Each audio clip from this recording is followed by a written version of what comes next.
para musannif rahimahullah wa nafa'ana bihi fid dharaini. Amin. Laqad atayna Ibrahim rusydah min qabl wa kunna bihi 'alimin. Idza qala li abihi wa qaumihi ma hadhihi tamathil allati antum laha 'abidun qalu wajadna laha 'abidin. Qala lahum laqad kuntum antum wa aba'ukum fi dhalalin mubin qalu ajitana bil haqqi wa anta minal la'ibin. Qala bal rabbukum rabbus samawati wal ardh alladzi fatarahunna wa ana dzalikum minasy syahidin. Hadirin rahimakumullah, surat Anbiya yang mana artinya itu para nabi, karena di dalam surat Anbiya menjelaskan tentang kisah-kisah nabi. Yang di sini dijelaskan ada 10 nabi yang akan diceritakan dalam surat Anbiya. Yang kemarin diceritakan mulai dari Nabi Musa dan Nabi Harun. Nah, sampai sekarang cerita kepada Nabi Ibrahim. Nah, pada sih kalau lihat sejarah itu Nabi Musa itu sehabis Nabi Ibrahim. Aduh. Tapi dalam surat Anbiya justru yang lebih diceritakan dulu adalah Nabi Musa dan Nabi Harun. Karena memang keterkaitan Nabi Musa, cerita Nabi Musa dengan umat Nabi itu sangat banyak sekali. Makanya tidak ada dalam Al-Quran cerita Nabi yang paling banyak diceritakan kecuali ceritanya Nabi Musa dengan kaumnya. Kaumnya sekarang itu Bani Israel itu. Viral. Iya. Sebenarnya udah dibekali penuh umat Nabi itu bagaimana cara menghadapi Bani Israel. Cuma ya dikenal juga Israel itu kan sudah cerdas ya. Gampang dipecah dulu, orang Islam itu pecah. Udah akhirnya ya. Iya. Dipecah, kalau bersatu mau nggak bakalan. Karena udah dipecah dengan Emiratnya, dengan kerajaannya, wah ya udah. Lalu ini Nabi Ibrahim. Lalu juga Allah menceritakan dan Nabi Ibrahim yang semua cerita Nabi itu untuk Nabi kita itu jadi tasliyah. Sebenarnya nyatanya untuk kita, bahwa kita hidup itu tidak untuk main-main lah. Serius. Dan kita tantangan hidup itu ya sangat banyak. Sebagaimana nanti diceritakan para nabi. Nah, ini mulai Nabi Musa, Nabi Ibrahim, terus Nabi Musa, Nabi Harun, terus Nabi Ibrahim. Walaqad ataina Ibrahim rusdah. Saya telah berikan kepada Nabi Ibrahim rusdah. Nah, ini ulama tafsir itu rusdah itu ada yang mengatakan sebelum beliau usia baligh tapi udah dikasih kenabian, nubuwah gitu. Ada lagi artinya musdahu min qabl itu sebelum Nabi diceritakannya Nabi Musa dan Nabi Harun. Nah, kemarin itu udah ada jawaban belum itu perbedaan antara huda dan rusdu apa?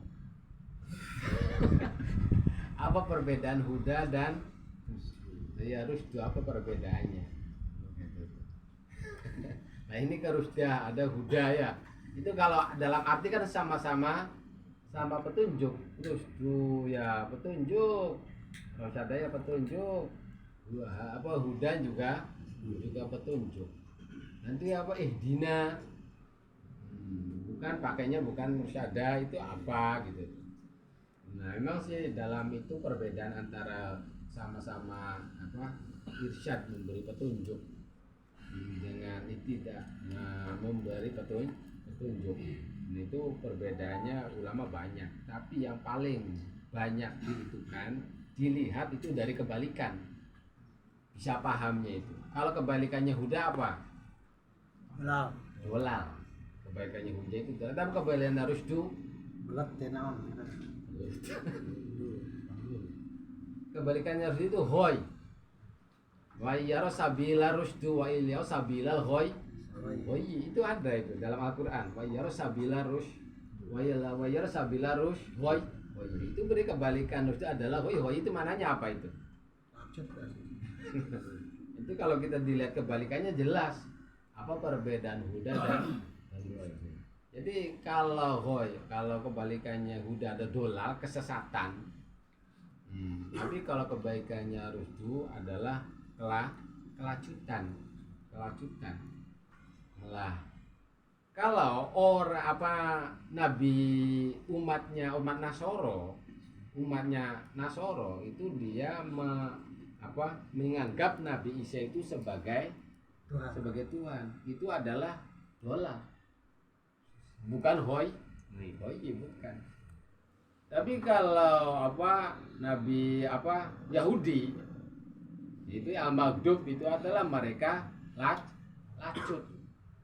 Jadi intinya dari ulama-ulama itu pokoknya kalau dolal huda itu masalah keilmuan, tapi kalau masalah itu masalah praktek keilmuan itu sendiri. Gitu. Dia punya ilmu sholat, nah berarti dia dapat betul. Dalam prakteknya benar, berarti dia dapat terus. Makanya dalam istilah torekot itu bahasanya bukan mahdi ya, tapi mursyid itu. Makanya mursyid sebab langsung praktek. Itu sebab kalau huda itu masalah keilmuan, teks ilmu yang benar itu tuh. Tapi beda lagi prakteknya. Kalau praktek dengan praktek itu namanya mursyid gitu. Namanya mursyid. Jadi mursyid itu ya, jadi kalau huda itu keilmuan, kemarifatan tentang itu. Tapi kalau rusdu praktek dalam kebenaran. Kita dalam keilmuannya benar, berarti dia istiqomah dalam keilmuan. Tapi kalau prakteknya benar, berarti dia istiqomah dalam rusdu. Nah, kalau ditafsiri beda dengan Nabi Ibrahim nubuah, ya udah berarti nggak kesana kemari itu. Itu beda kalau tentang masalah nabi untuk kita gitu tuh. Kalau untuk kita itu petunjuk itu berarti kita bagaimana dapat keilmuan yang hak. Itu namanya petunjuk Buddha. Tapi kalau dalam praktek itu namanya rusdu. Petunjuk dalam praktek itu sebabnya namanya ilmu dan praktek itu bisa berbeda gitu tuh. Kenapa istilahnya tuh mursyid gitu tuh? Sebab dalam mempraktekkan keilmuan itu yang bisa membimbing adalah mursyid. Makanya dalam surah Kahfi waliyya mursyida gitu tuh bahasanya seperti itu. Yang mamanya pengen jawab. Ya, kita kan jawaban jadi gitu. Jadi ya gitulah. Pokoknya kalau umum, tapi kalau istilahnya hudan ya bisa artinya hudan itu ilmu dan praktek petunjuk. Tapi rusdu bisa juga. Tapi kalau dipisahkan itu perbedaannya, kalau hudan itu adalah keilmuan, kalau rusdu adalah prakteknya. Maria. Iya. Dalam kebenaran itu berarti rusdu. Kalau dalam Indonesia ya semuanya petunjuk sama. Petunjuk yang benar. Min qablu wa kunna bi alimin, dan memang Nabi Ibrahim memang layak untuk dapatkan itu. Itqala li abihi wa qaumihi ma hadhihi tamathilul lati antum laha akifun. Nabi Ibrahim lihat kaumnya itu lagi menyembah berhala. Apa kata beliau? Abi itu menurut itu Azar, Abi Azar. Terus kaumnya itu adalah Kan'an, Namrud. Namrud itu anaknya Kan'an. Namrud itu Namrud bin Kan'an. Kan'an itu anaknya Nabi Nuh.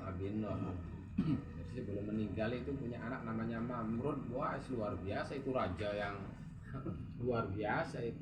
Dan juga sebagaimana ceritanya Nabi Musa, memang bakal ada terlahir seorang anak yang akan menghancurkan kewibawaan dirinya. Ya semuanya zaman Nabi Ibrahim juga dibunuh yang namanya orang yang terlahir laki-laki itu. Zamannya Nabi Musa juga dengan Fir'aunnya, nanti akan terlahir yang akan menghancurkan kewibawaan Fir'aun, ya dibunuh.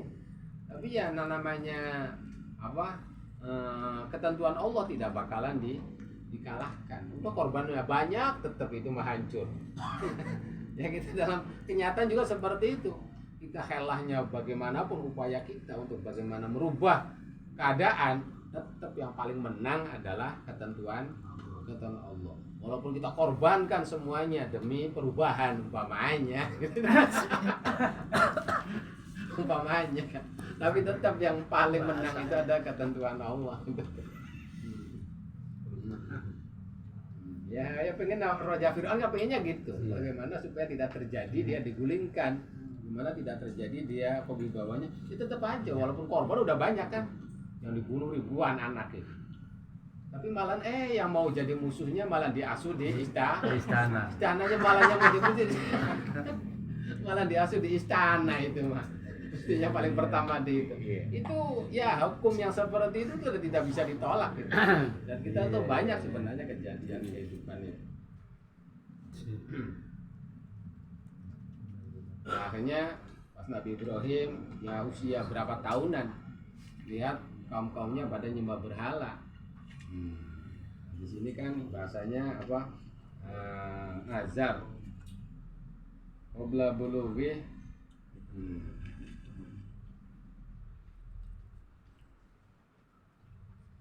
Tamafil lati antum laha akifun. Dalam apa tafsir Munir Syekh Nawawi Banten itu wakome Namrud bin Kan'an washabu. Itu Namrud bin Kan'an washabu. Itu seorang raja besar itu. Mahadi tamathil lati antum laha akifun. Apa-apaan ini? Apa berhala-berhala kalian itu ubang-ubang gitu nekunin gitu. Apa lagi menyembah itu. Bukan abidun tapi bahasanya akifun itu melecehkan tentang berhala itu. Dan ini untuk selain Syafi'i, ini jadi dalil bagaimana catur itu haram. Selain Syafi'i itu catur itu haram. Imam Malik mengharamkan, Imam Ahmad bin Hambal mengharamkan, Imam Abu Hanifah. Dalilnya ini mahadit tamathilul lati antum laha akifunya. Yang catur kan ada gambar-gambar raja, ada itu. Itu dalilnya tuh. Itu dalil bahwa yang namanya catur itu haram itu mahadit tamathilul lati antum laha. Waduh, sampai tekun, sampai ini tuh mikir, sampai tapi kalau Syafi'i ya haram, makruh aja. Kalau Imam Syafi'i ya enaknya Imam Syafi'i catur yang penting selama tidak meninggalkan sholat gitu.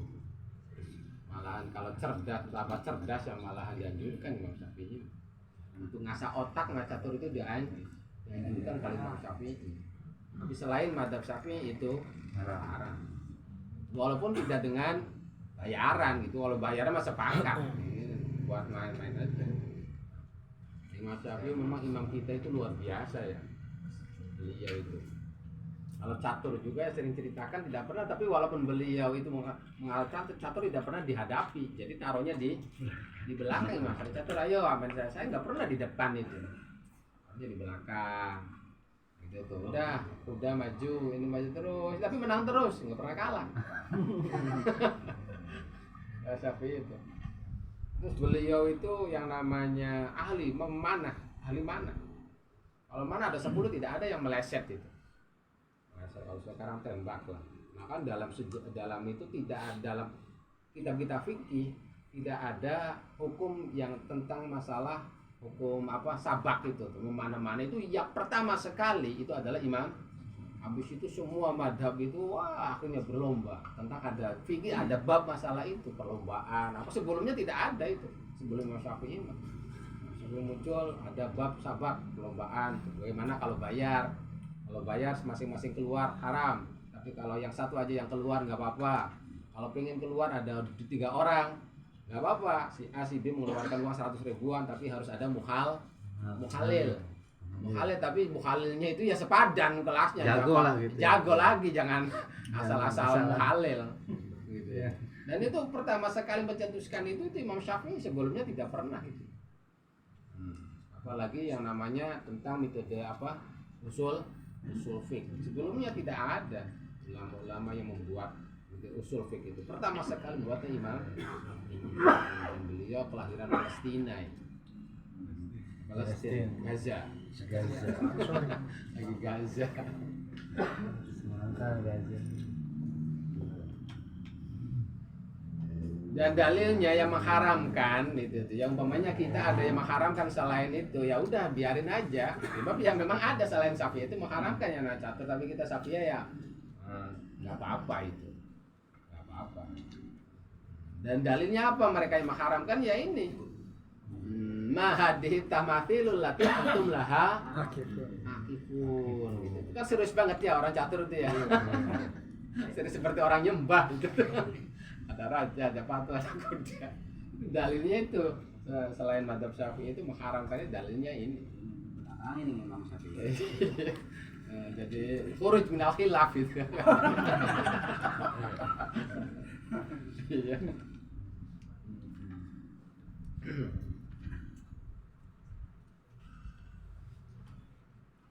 Antum laqifun qalu wajadna, tapi apa yang dijawab gitu? Itu enggak nyambung sekali itu. Kaumnya itu, kenapa kamu menyembah berhala? Apa jawabnya itu? Wajadna aba'ana, saya melihat bapak-bapak saya yang melakukan seperti ini.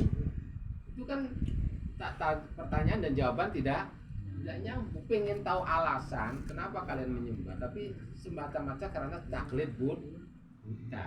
Itu jawabannya. Tapi akhirnya oleh Nabi Ibrahim, oh laqad kuntum antum wa aba'ukum fi dhalalin mubin. Sungguh benar kalian itu dan bapak kalian itu dalam kesesatan yang nyata. Itu sampai ditegaskan la qad kuntum antum gitu tuh. Fi dhalalin mubin. Fi dhalalin mubin. Nah, kalian terus qalu ajitana bil haqq am anta milaibin. Hei Ibrahim, kamu tuh serius enggak sih ngomong tuh? Ngomong gitu tuh bahwa kami ini dalam keadaan fidulalim, kamu tuh serius enggak? Dijawab dengan keilmuan. Qala barabbukum rabbus samawati wal ardh. Tapi Tuhan kalian yang sebenarnya adalah Rabb, pemilik samawat al-alladzi fatarahunna, yaitu Zat yang menciptakan semuanya dalikum minasyaitsin.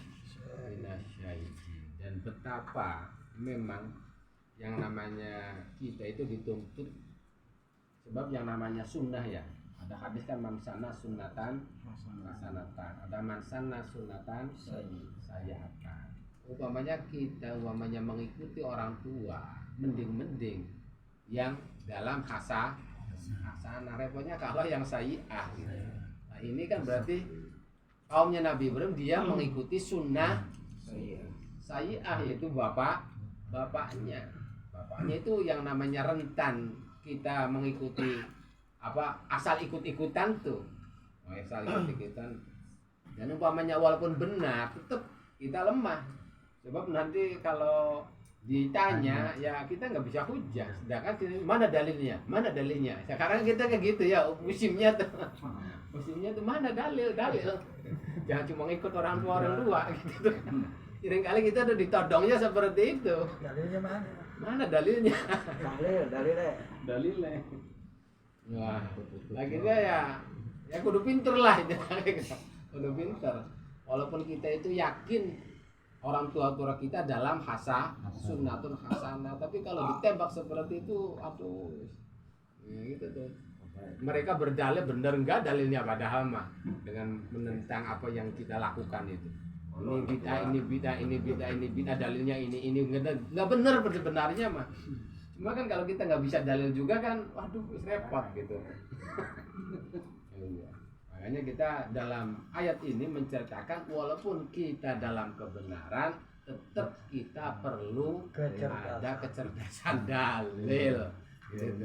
Jangan cuma ikut-ikutan, walaupun benar, apalagi yang salah kan. Salah. Itu kan beta. Enggak, Allah